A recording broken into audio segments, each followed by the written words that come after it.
is a test of the National Weather Service weather radio warning alarm for the WXL51 listening area of Northwest Ohio. During potentially dangerous weather situations, specially built receivers are automatically activated to warn of impending hazard.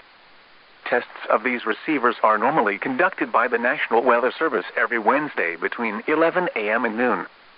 When there is a threat of, or existing severe weather, in the area, the test will be postponed until the following day. This ends the test of National Weather Service weather radio warning alarm.